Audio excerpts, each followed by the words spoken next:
আলোচনা নিয়ে এগিয়ে যেতে চাইছি। এখন আজকের মজমুন হচ্ছে, আমাদের মজমুনটা হলো আওরত বা মহিলা। আমি আজকের মজমুনটা ধরলাম মহিলা, মা জাতি আমাদের, যেটা আরবিতে বলা হয়েছে আপনারা জানেন নেসা। হ্যাঁ, নেসা মানে মহিলাগণ এই পৃথিবীর জমিনে।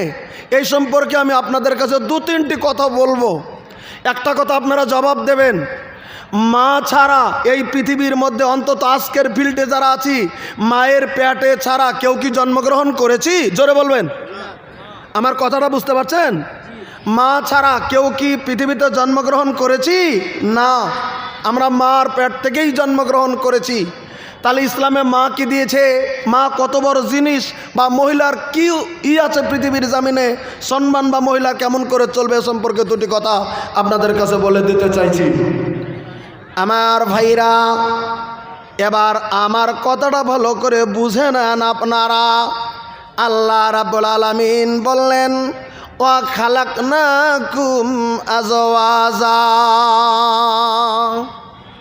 আল্লাহ রাব্বুল আলামিন পবিত্র কোরআনে বলে দিলেন, পৃথিবীর মানুষেরা জেনে রাখো, আমি আল্লাহ রাব্বুল আলামিন তোমাদেরকে সৃষ্টি করেছি জোড়া জোড়া করে। জোড়া জোড়া করে পৃথিবীর জামিনে তোমাদেরকে সৃষ্টি করেছি। অবশ্যই জানি গো, আমরা জোড়ায় জোড়ায় সৃষ্টি হয়ে গেছি। আমরা পুরুষ আছি, আমাদের নারী আছে, আমার বাবা আছে, আমার মা আছে, আমার ভাই আছে, আমার ভাবি আছে, আমার চাচা আছে, আমার চাচি আছে, আমার মামা আছে, আমার মামি আছে, আমার নানা আছে, আমার নানি আছে পৃথিবীর জামিনে। তাহলে আমরা পৃথিবীর জামিনের ভিতরে জোড়া, একটা পুরুষ আর একটি হচ্ছে নারী। প্রশ্ন যদি করেন পৃথিবীর জামিনের ভিতরে শুধু পুরুষ আর নারী মানুষের ক্ষেত্রেই নাকি না, আপনি জীব জানোয়ারের দিকে চলে যান, তাও পুরুষ আর নারী রয়ে গেছে। গরুর ভিতরে পুরুষ গরু, নারী গরু রয়ে গেছে। ওরকম করে বকরির ভিতরে শুরু করে নিয়ে, মাছের মধ্যে থেকে শুরু করে নিয়ে, গাছের মধ্যেও যদি হিসাব করেন, পুরুষ গাছ আছে, মহিলা গাছ রয়েছে। আমি ওগুলি আলোচনা না যে, আমি শুধু বলতে চলছি, আল্লাহ রাব্বুল আলামিন বলে দিলেন, ওয়া খালাকনাকুম আজওয়াজা। আমি আল্লাহ রাব্বুল আলামিন তোমাদেরকে সৃষ্টি করেছি জোড়া জোড়া করে, একটি পুরুষ আর একটি নারী। এবার শুনে নেন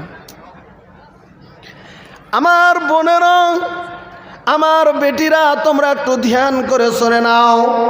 এই দুটি গ্রুপের ভিতরে তোমরা নারী, তোমরা মা জাতি, তোমরা মহিলা জাতি পৃথিবীর জামিনের ভিতরে হয়ে তোমরা পৃথিবীর জামিনের ভিতরে এসছো। তোমরা মা জাতি হিসাবে পৃথিবীর জামিনের ভিতরে এসছো।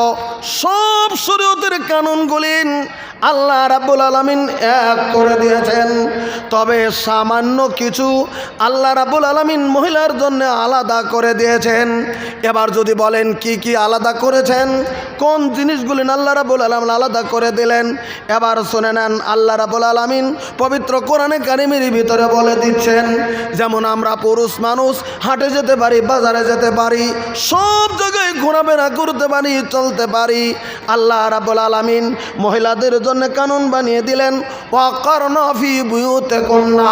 ওরে মহিলারা, তোমরা তোমাদের আঙ্গিনার ভিতরে থেকে যাও, তোমরা তোমাদের পর্দার ভিতরে থেকে যাও, তোমরা তোমাদের ঘরের ভিতরে থেকে যাও, তোমরা তোমাদের চারবেরের ভিতরে থেকে যাও, তোমরা তোমাদের পর্দার নাঙ্গনের ভিতরে থেকে যাও।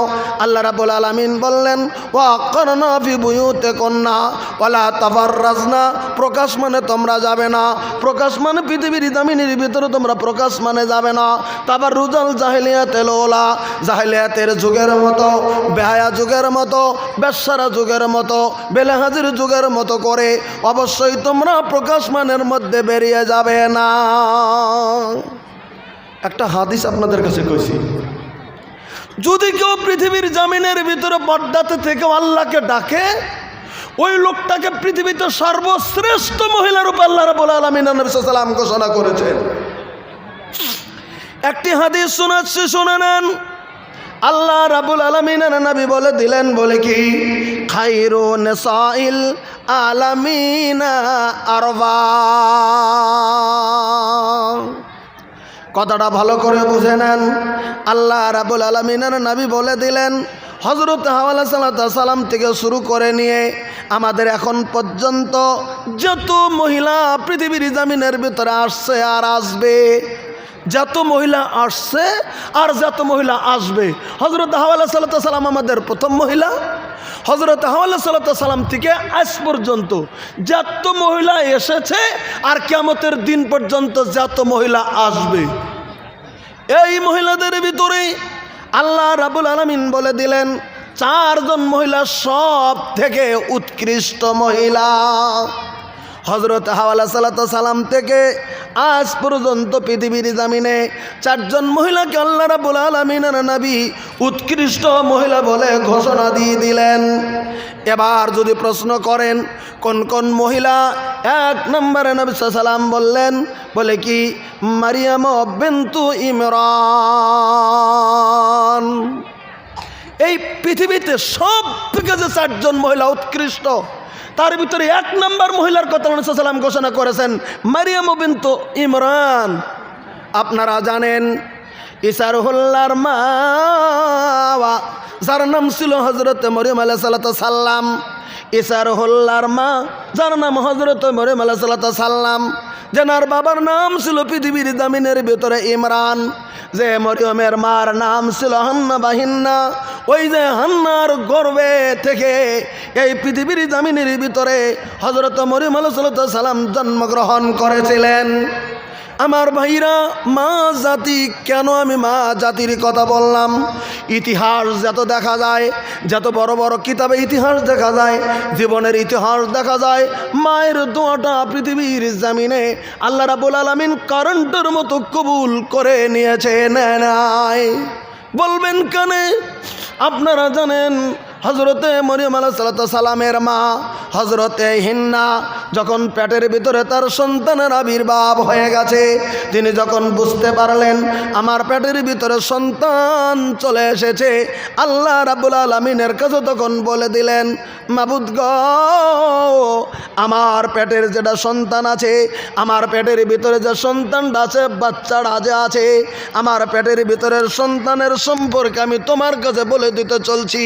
তিনি মানত করেছিলেন, নজর করেছিলেন তিনি পৃথিবীর জমিনে। প্রশ্ন যদি করেন কি মানত করেছিলেন তিনি? তিনি মানত করেছিলেন কোরআনে কারিমে তার বয়ান আছে সূরা আল ইমরানে। আল্লাহ রাব্বুল আলামিন বলে দিয়েছেন পবিত্র কোরআনে, ইজ ক্বালাত ইমরাতু ইমরানা রব্বি ইন্নী নাযারতু লাকা মা ফি বাতনি মুহাররারান। আপনারা জানেন মরিয়মের মা হান্না পেটের ভিতরে সন্তানকে নিয়ে তিনি একদিন মানত করে ফেললেন আল্লাহ রাব্বুল আলামিনের কাছে, মাবুদ, মাবুদ গো, আমার পেটের ভিতরে সন্তান আছে, আমার এই